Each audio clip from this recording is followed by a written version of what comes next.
Ladies and gentlemen, welcome back once again to Samuel Adams Returns. Those anti-federalists, they absolutely got it right.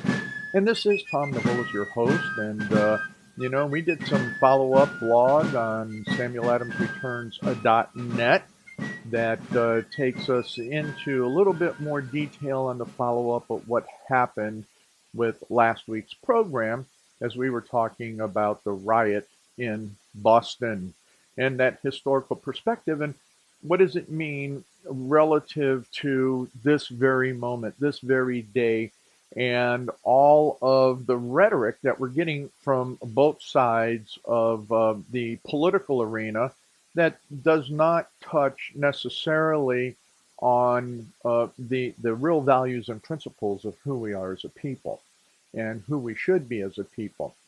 I kind of want to address that. No, it's not that I kind of want to address that. I want to address that today. As you have seen, and those that have received the newsletter with the promotion for today's program, is that it's about Sam Adams, Jonathan Mayhew, and uh, John Witherspoon, kind of like all tied into one. What were those peer relationships? I'm going to talk a little bit more about that today as we go on, but what I really wanted to bring the reference point to you and focus why I find this extremely interesting to speak about because you know what? Tuesday is an election. We have President Trump just going out and stumping wonderfully for all the various candidates that we must get elected. As you well know, I'm not a hardcore Republican because I really do believe that there are so many that are still in that establishment realm that do not understand the fundamentals and principles upon which we are speaking, that what it is they have become no different than the neoconservatives, the neocons, and the moderate to so-called conservative democrats to the extent that they don't understand foundational values and principles, and therefore still are problematic when we look at what does the swamp look like and mean.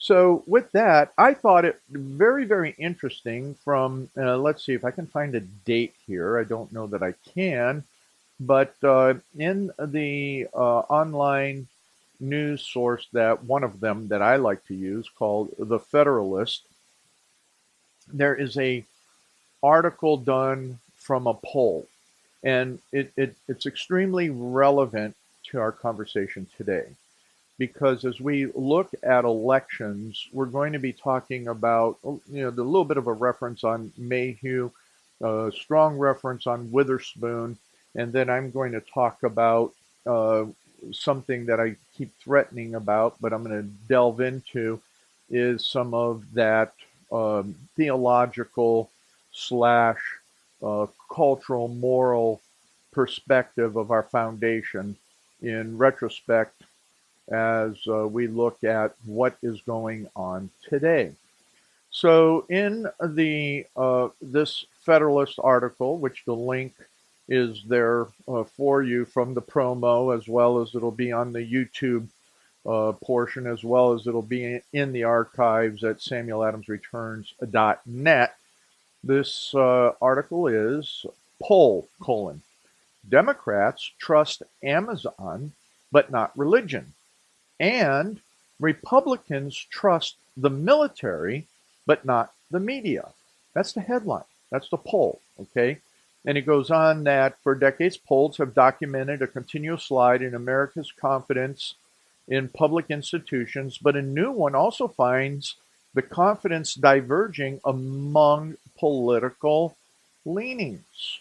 And then it goes in to talk about all these different aspects, but in particular, that the Democrats, they definitely take and statistically take and trust social media, if you will. They trust Amazon and other social media over religion.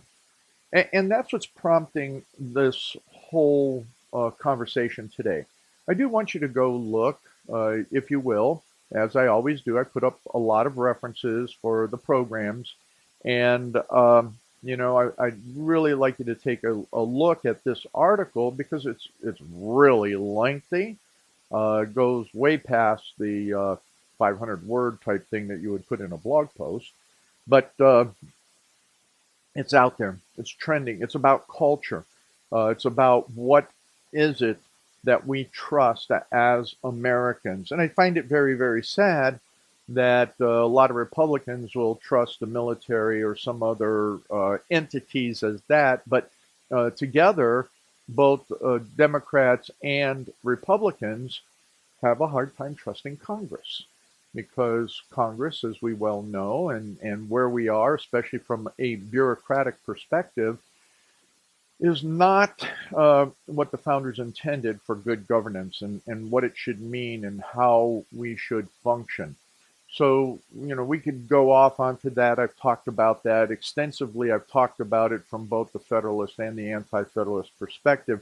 But one of the circle backs that I want to do today on this, that the Democrats in particular don't trust religion, it's because what religion is trustworthy in respect to American culture today. What we have even greater than ever before is a divide in the idea of what is true religion. We see that there are many who call themselves Christians, even to the extent that Chelsea Clinton made the claim that it is Christian to have abortions and support Planned Parenthood, which is absolutely, from everything that I've ever studied biblically, against God's law, against his purposes for mankind and humanity. I've read a couple other great articles out there over the past couple of weeks that take and bring it to light that the Democrats, in particular, the leftists specifically, have taken and trust in Darwinism, trust in man-centric ideology, versus those that I call have the generic American DNA that would naturally fall into what Obama and Hillary called as the uh, gun grabbing, Bible holding, religious, loving Americans. That's the fundamentals of the American DNA. So it's interesting that how deep that goes. So, as a point of reference, and something in the other articles as that point of reference, is that Sam Adams, although he was born in 1722, the fellow by the name of Jonathan Mayhew was born in 1720. Uh, a little bit of a perspective here is that Sam Adams went to Harvard at the age of 14, and therefore he graduated from Harvard in 1740. And Jonathan Mayhew, he graduated from Harvard in 1744. Interesting.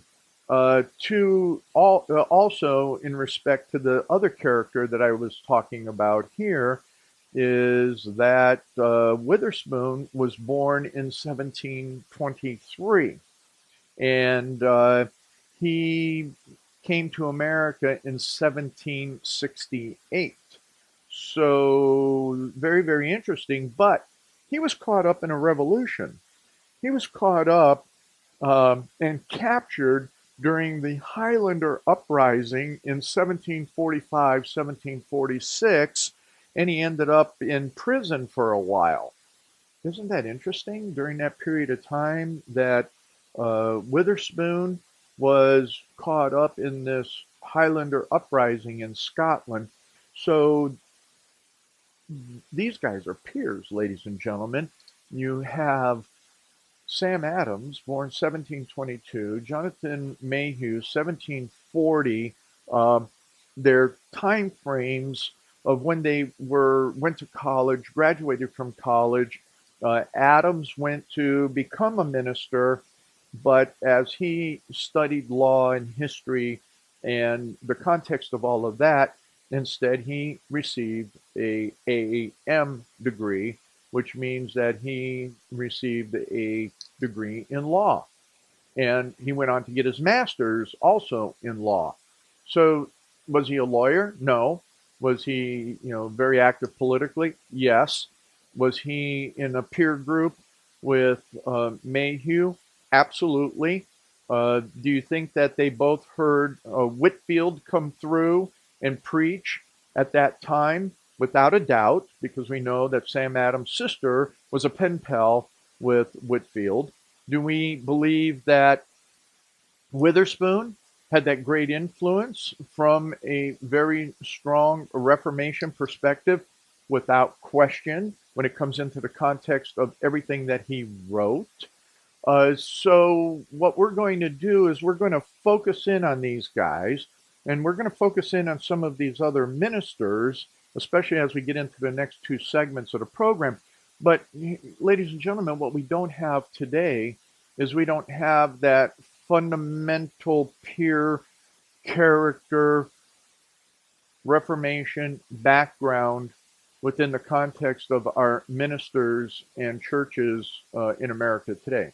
We have a smattering here and there. We have a few folks that are out there that get it, as I call it, that have that sense and understanding, but yet we don't have that ubiquity of thought that we did during the revolutionary period, as we'll see when we talk about the ministers and chaplains during that revolutionary period. And there was that common thought. Obviously, there was the opposing thought that was there with the Anglican Tories that were 100% subscribed to what was going on in England and had no real love and understanding of that liberty-minded Puritans and Presbyterians and those that would Calvinist, if you will, that came from the Huguenots and so on, and the Dutch, and on and on we could talk about what was going on in that historical period of the now more extensible living out Reformation into the political realm. But we could also go back and look at it from a historical perspective and what happened during those early days of the Reformation, and to the extent that Calvin wrote about it very extensively in a number of different writings. Zwingli was a general, or however others pronounce his name. We saw the Huguenots getting wiped out just about by the Holy Roman Empire. We saw, as I've talked about before, what happened in Magdeburg, and that without Magdeburg, we would probably not have seen the Reformation take the full extent of its hold. And then we have none other than one of my favorites, obviously, is John Knox, who stood up against Mary and all of the other insanities, not only from a political perspective, but also from that very strong biblical perspective that allowed us to understand salvation in Christ, the King of Kings, over what it was of political lording over people, tyranny, and despotism. So it comes down to that. And the references that I have in there for you, well, if you take the time to read them, drive to some of that. And the blog post that I put up on November 1st, if you go back into SamuelAdamsReturns.net, that has some of that reference to what we're going to talk about with Witherspoon in regards to dominion of providence over the passions of men. And that's what we were talking about last week, and that's what I want to talk about some more this week as we look at these common men that understood Reformation truth to the extent that liberty prevails, not from a political means, not from emotionalism as we're getting out of the left today, but absolutely because divine providence is over the passions of men. And we have to have it that way, as Sam Adams did, and as he returns, because you know something? Those anti-federalists, they absolutely did. They absolutely had it right. Ladies and gentlemen, welcome back to this second segment of Samuel Adams Returns. Those anti-federalists, they did. They absolutely got it right here on Liberty Works Radio Network today, and on YouTube, and on the SamuelAdamsReturns.net, and on other opportunities as they present themselves. So I am so delighted to have been for a good number of years a part of and invited by my friends on Liberty Works Radio Network to participate here. And when you get a chance, check them out. Check everything out. And that network in particular, it is a listener-funded network, no different than some of the other networks are. One of the other ones that I want to mention to you right now that I'm not on, but I'd sure like to be on, is with Right Side Broadcasting.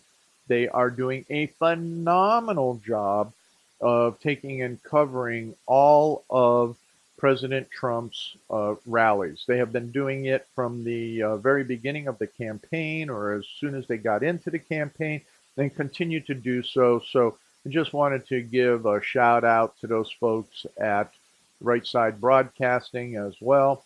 And you know what, as we're hitting through these last couple of days of rallies before the election on Tuesday, dig in, find out what you can see, what you can watch, and grab a hold of them. Just be encouraged. Kathy and I always talk about with President Trump's rallies is that people are going, well, you listen to one, you hear them all. No, that's not true, because his speechwriters and he himself are very, very bright in taking and weaving in the issues of the day, sometimes at the very beginning of the rally, sometimes in the middle of the rally.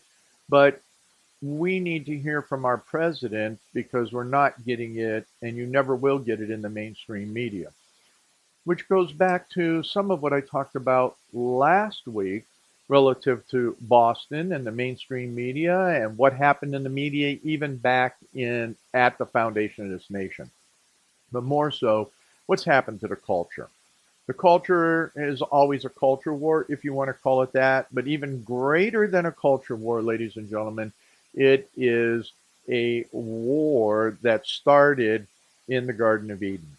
It is a war that started when Satan was allowed by God's divine providence to take and come to Eve and Adam, and God knowingly in his foreknowledge knew exactly what was going to happen to mankind.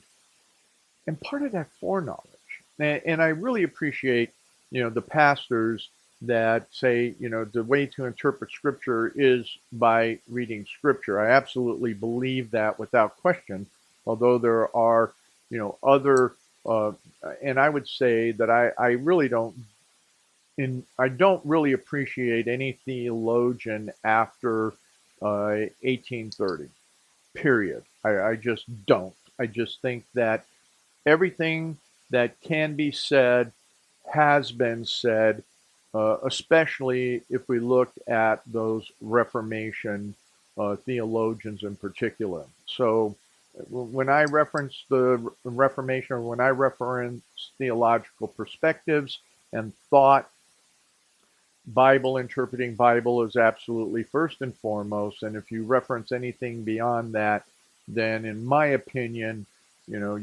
anything after that 1830 period is a repetition of words and really no new thoughts. And so as far as I'm concerned, this goes to my whole stuff on academia, which I don't want to belabor, is that academia is, you need to get your doctorate and all of that, and that's why this wall will always remain a blank, because I'll never get my JD or any of that. But the fact and reality is that, you know what, I don't think there's a word spoken today that hasn't been spoken before.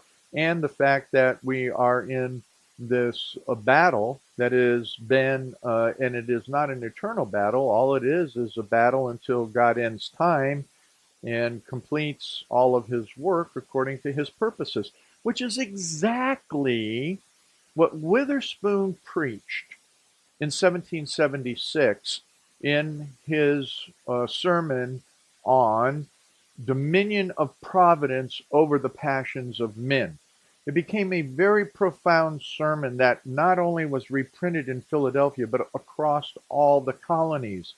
And the reason for it is that it holds to the whole explanation of the and culmination, if you will, of the true theology of the Reformation in what was at that time modern time, and referencing some of the perspectives that we're going to jump into, especially as we get into the latter portion of this segment and the third segment.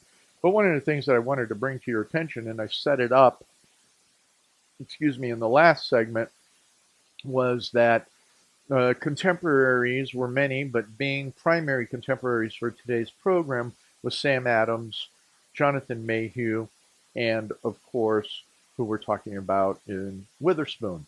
But there was something else that out of what you folks, and I'm holding it up so those on YouTube can see, is They Preach Liberty. Interesting book put together uh, by Franklin P. Cole did the sketches. He did an introductory survey and all of that. But in this introduction, one of the things that he brings out is relative to Mayhew in 1754 declared, quote, rulers derive their power from God and are ordained to be his ministers for good. Wow. In an election sermon. I mean, in 1750, he actually preached another sermon that was very, very outspoken relative to the fundamental dominion of God, and that he is over every leader, and every human being is supposed to take and put that point of reference first. Also, in looking at that, what our friend Mr. Cole was trying to show is that Mayhew died 10 years before the Declaration of Independence. And yet, with that statement, what are some of the things in the Declaration of Independence that none other than Thomas Jefferson wrote? What was it that Thomas Jefferson talked about? I mean, if you look here, what Mayhew was saying, that rulers derive their power from God and ordained to be his ministers for good. And then as you take and you start searching through and Jefferson and the Declaration of Independence, oh my goodness, the words are almost exact. That's why I was saying earlier, there's not any words that have not been written or spoken, any that are new. You might try and create them. I mean, like Ebonics or something else, or some of these other, modernized nonsense words, or you try to redefine the words. But the fact of the matter is, uh, over these thousands of years, I don't think there's a word that hasn't been spoken. To that point, before Mayhew wrote what he did, Sam Adams talked about it. Sam Adams was writing about it in the 1740s relative to what was happening in that period historically, and what already England was doing to take and put the stompers on the colonies. Were they collaborators? I don't think so. I think the only collaboration that they had, except for and even Jefferson read the scriptures, but he went to William and Mary, whereas you had two Harvard graduates, and then you had a graduate in the name of Witherspoon from out of Scotland, and Witherspoon talks about the same things. And remember, I talked about Madison before being a student of Witherspoon. So when we talk about the continuity on what is the mindset of liberty, it means that within the context of education, that when you have all of the neo-Marxists, the communists, the socialists, all of those ideologies that have been prevalent within our university systems, and now the immoral aspects of it that have been pushing down since the 1960s and before that into our secondary schools. Ladies and gentlemen, that's why as we come to this November 6th election, what we have seen in this whole 2018 election cycle, you have socialists and communists that are right out there, not even hiding it anymore.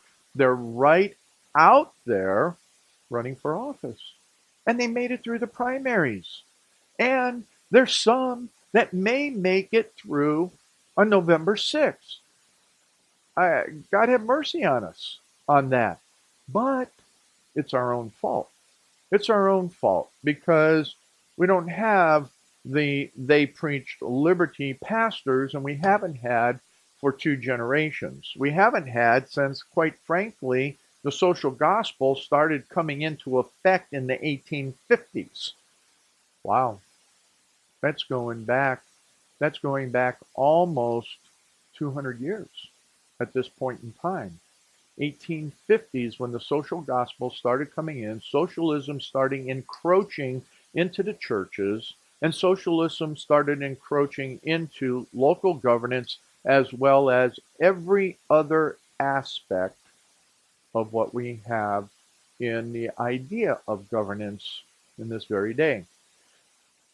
But that's not what Witherspoon was talking about. Witherspoon was talking about the dominion of providence over the passions of man, the emotionalism of what is going on, the threats that we are getting from the Democrat Party right now, that if the Republicans take the House and the Senate, there's going to be all of this, there's going to be all of that. And in some cases, not even describing it, but in others, being very, very profound, that they are talking about revolutionary, not just ideas, but action.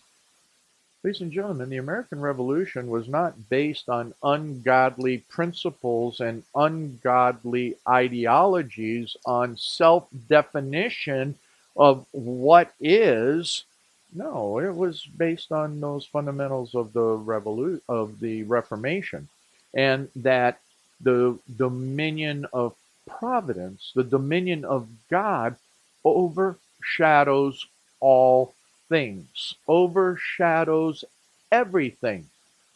And that, as we get into it in the next segment, because we're down to our last 2 minutes, is that what is very, very plain to see, and the expectations even of Sam Adams, of Jonathan Mayhew, of John Adams even commented on, of Madison, of all of those leaders and political leaders of the day, except those that, were saying, look at me. Ladies and gentlemen, they all had the idea of God is first as sovereign, as absolute sovereign. And we have to talk about it from that perspective, is that the Old Testament predicted the coming of Jesus Christ, plain, purely, without question. The message of God taking and being sovereign and having to do that which nobody else could do is absolutely the story of the gospel. So the gospel, though, is extensible in every aspect of life. And you got to remember that the only reason that Israel ended up with a king is because the people rejected the sovereign of the universe, that divine providence, the living God, and he got ticked off and says, all right, you want it, you're going to suffer through it. So we have to understand that we're not supposed to suffer, especially in these Reformation extensible times, is that we have to look to the sovereign, the King of Kings, Jesus Christ, the Savior of all, and with that understanding and that being first and foremost, then we have to look at how do we govern. And Sam Adams, he understood that because he's returning right now. And we know that the Anti-Federalists, they did. They absolutely got it right. Ladies and gentlemen, welcome back to this third segment of Samuel Adams Returns. Those Anti-Federalists, they did. They absolutely got it right. And the reason is because I always tell you, and I'm just going to remind you again, is that the Federalists, Madison, and those of his mind, John Adams and others, actually believe that ministers and churches and true religion, yes, it would hold, it would do its job, it would be at the forefront of everything. It would be there. It would continue to promote those beliefs that they fundamentally established within the ideas of good governance. Whereas I always say, the Anti-Federalists, Sam Adams in particular, looked at it all and said, no, you know what? I don't know that them preachers are going to be able to maintain that truth because of the sinfulness of man.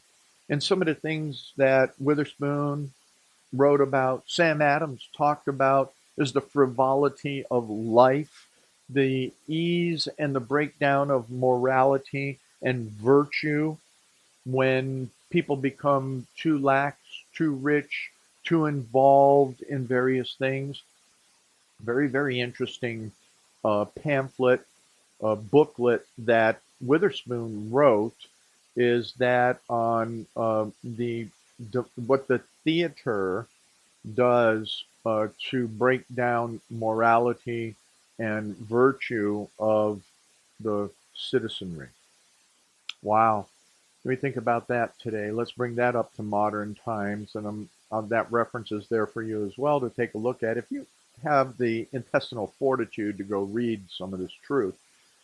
But I think it's explicit as we take and we look at what comes out of the majority of Hollywood is that we have that breakdown of morality and virtue. I mean, there was something out this past week that I was reading on Twitter, of all things, is that I think his name was it Sorbo, Kathy was saying.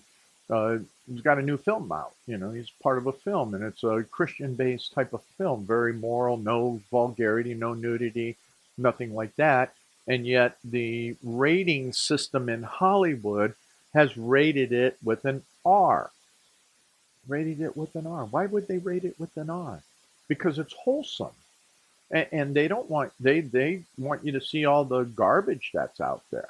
So you know you can look at theater, you can look at all of that, and I know that's a little bit off track, but you know to that whole point, uh, where is divine providence? God's got it all under control.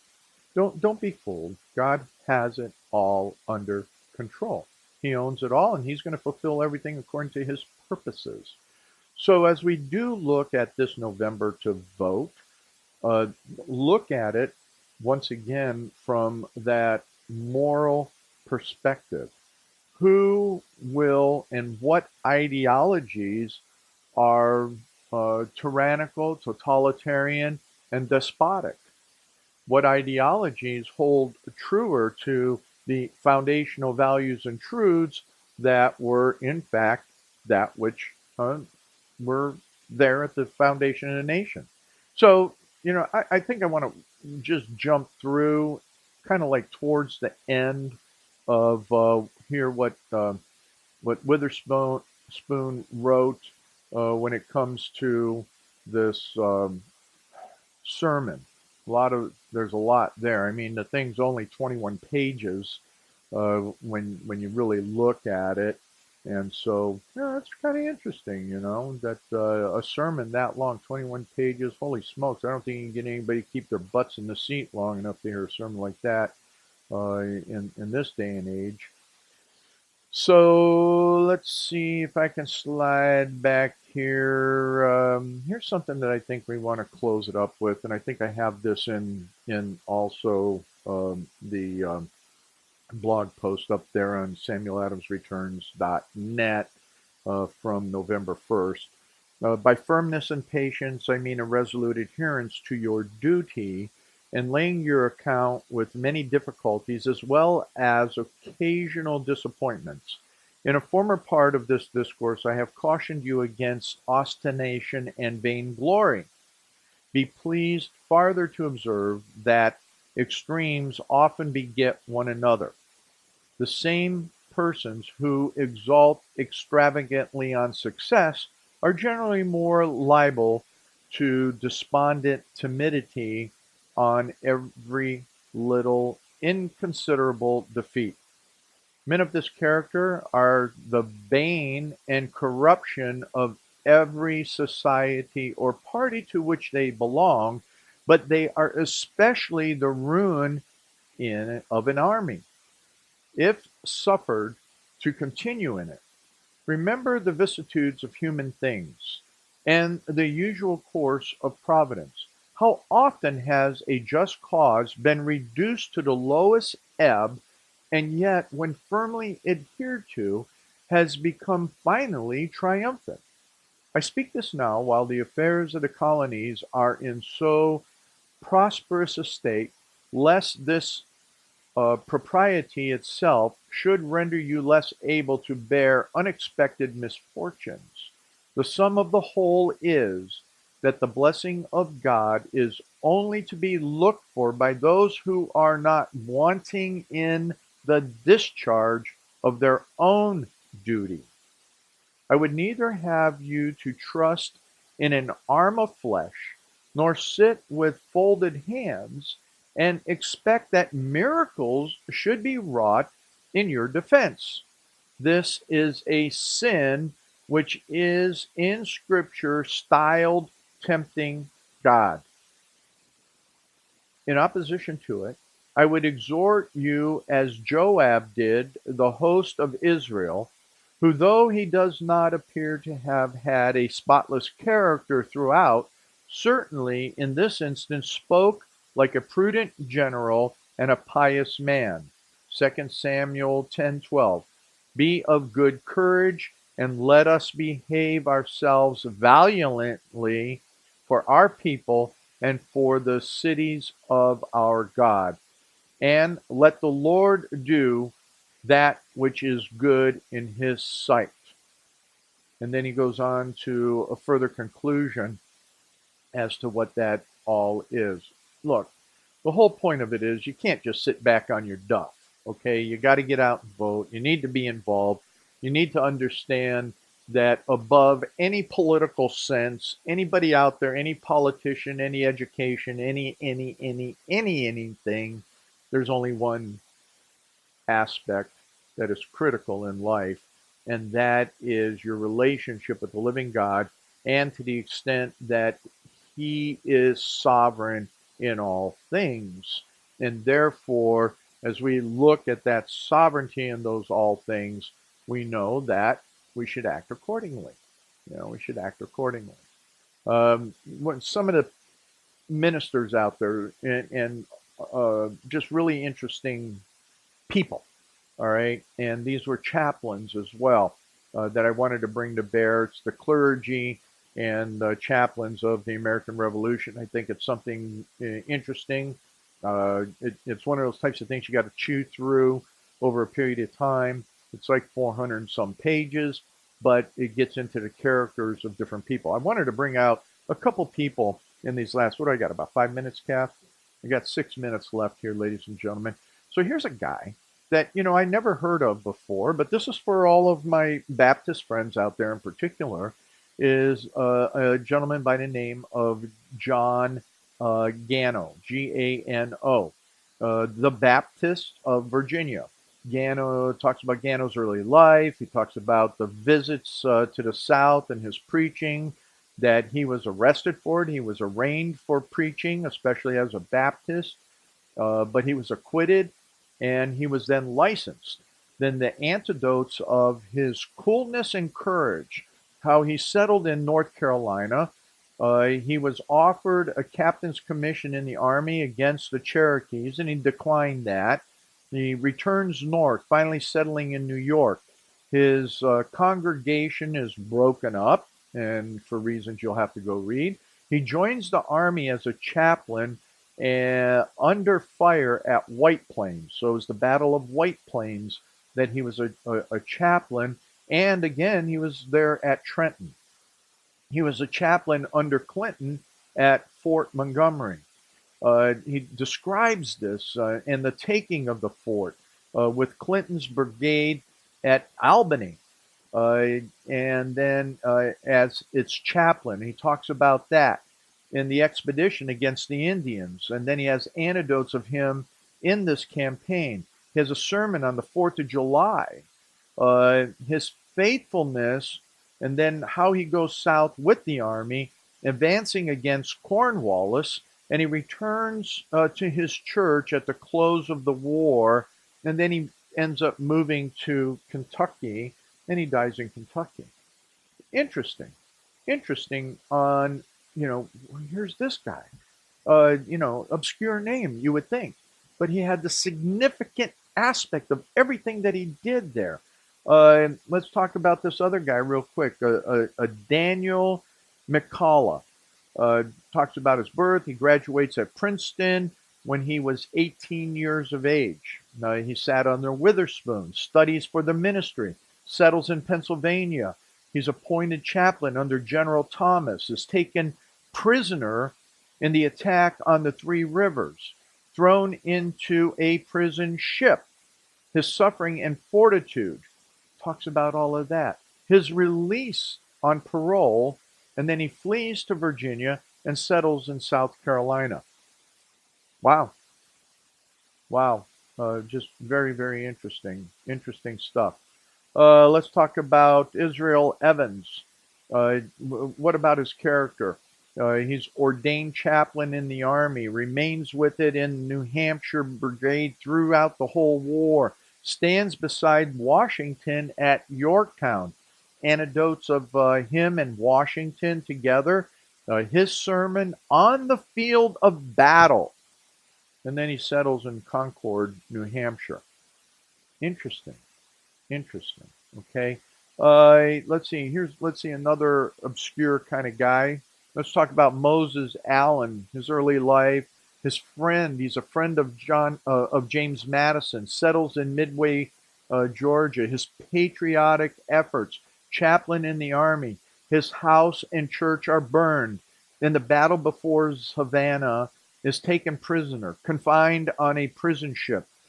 His sufferings, brutality of his captors, and his attempts to escape, and then he's drowned. Wow. And he's denied a decent burial. Ladies and gentlemen, I just don't even know all of the numbers of all of these different folks here. Samuel Springs is early life, becomes a chaplain in the army, the only chaplain in Arnold's expedition across northern wilderness. His deception of its formation, preaches at New Buryport, visits the tomb of Whitfield, and so on. These are amazing people, amazing ministers, preachers, talking about first off and first and foremost is what? The dominion of divine providence. Each and every one of them understood very, very clearly that the living God is absolutely in control of everything. And we have to admit that at one point or another. We have to make sure that it's not just some kind of mental ascension to God above all, but what does it mean by virtue of Jesus Christ being the King of Kings? You have to remember that in New England, and not in New Hampshire in particular, the battle cry was no king but King Jesus. So it wasn't just the ministers and all of that, but it was the people that clearly understood no king but King Jesus. So when you put that into the foremost, then you're able to stand against tyranny, despotism, and all of the various isms that I talk about in my book. So check out the references at samueladamsreturns.net. And yes, we will come back next week to maybe talk about this, or we'll bring history into perspective because Sam Adams, he has returned, and those anti-federalists, they got it right.